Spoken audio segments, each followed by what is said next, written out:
प्रणाम नमस्कार। हम पवन पंडे सबके गोड़ लाता नहीं। और आज हम अपना गांव में बानी और देखी गांव में आप खेत धान के बोनी शुरू हो गई बा, रोपाइया धान के रोपाई। और देखी आज खेत जोतवा होता नहीं गाँव आके सामने खेसारी जी के घर बनता देखिए होते। और सब खेत अभी होती खेत जोतवा नहीं, हाँ खेत में जोतवा होता नहीं, अभी पूरा खेत जोतवा होता ट्रैक्टर चलता, पूरा खेत जोता रहा था। देखिए बहुत अच्छा लगा था। आज बहुत दिन बाद गाँव आयल बनी तब बने तनी खेत जोतवा ली, क्योंकि फिर हम खेती गृहस्थी से जुड़े रही। और जब भी हमारे गांव में बिया करे पता कर सकिले कि जब भी हम गाँव आइले अपना खेत में धान में घूमी ले और खेत में खाद बिया जरूर छीटी ले, खेत पटाई ले, खेत कोड़ी ले भी, और जो तनी बुआई रोपाई सब कुछ करें सीजन में आ करके। तो रउआ सभी वीडियो हमारे ज़्यादा से ज़्यादा शेयर करी और हर लोग के पास पहुँचे। और हर लोग खातिर हम आग्रह करब, निहोरा करब कि रउआ कितनों बड़ा हो जाए, कितनों दूर चल जाए, गाँव से दूर चल जाए, चाहे कहीं भी रहें, लेकिन अपन जन खानदानी खेती बा ओकरा कम से कम अपना से करी। देखें कितना अच्छा लगा था, देखें कौआ कितना आँखें में देखा नहीं कौआ सब खेत जोताला नु। तो एगो किसान कितना लोग के पेट में अन्न देवे के काम करेला। और हमके लगा था कि सबसे ज़्यादा किसान मेहनत करेलन और जाना से बहुत सारा लोग के जीव के पेट भरेला। देखिए खुश हो गया खेत में तो के देखिए हम हटा होता नहीं, क्योंकि सेल्फी वीडियो भी बना होता नहीं। देखिए अरे वाह, एक के हटावल जाए ना तो का हो कि जब पानी बरसी नु, जब धान बोए के हो तो ओकरा का हो कि जम दे और ट्रैक्टर के फर में जम दे, जाने से दिक्कत हुई जोताई में। सामने सब खेत जोता गया, बहुत सारा खेत जोताई, कम से कम 7-8 बजे रात तक खेत जोता है आज।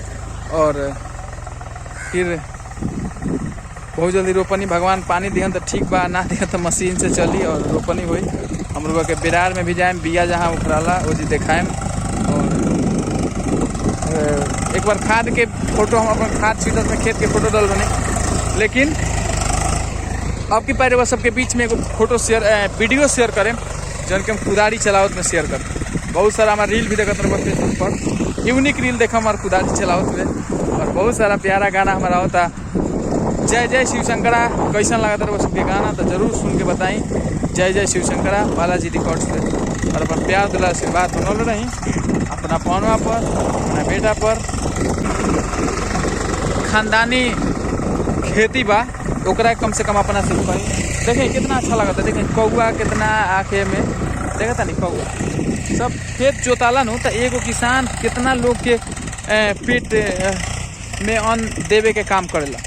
और हमके लगा था कि सबसे ज़्यादा किसान मेहनत करेलन और जाना से बहुत सारा लोग के जीव के पेट भरेला। देखिए खुश हो गया खेत में तो के देखिए हम हटा होता नहीं, क्योंकि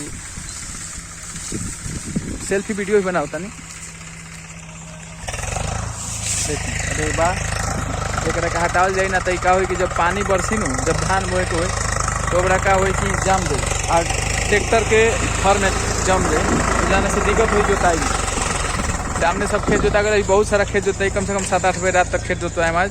और फिर बहुत जल्दी रोपनी भगवान पानी दिहन तो ठीक बा, ना दिहन तो मशीन से चली और रोपनी हुई। हम लोग के बिरार में भी जाए, बिया जहाँ उखड़ाला वो जी देखाएम। और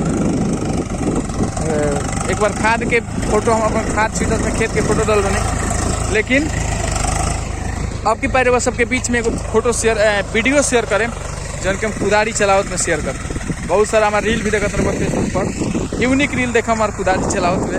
और बहुत सारा प्यारा गाना हमारा होता, जय जय शिव शंकरा।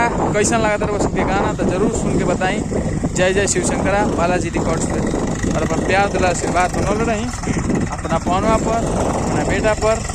जय हो, जय माता दी, जय बिहार, जय भोजपुरी, जय किसान, जय जवान।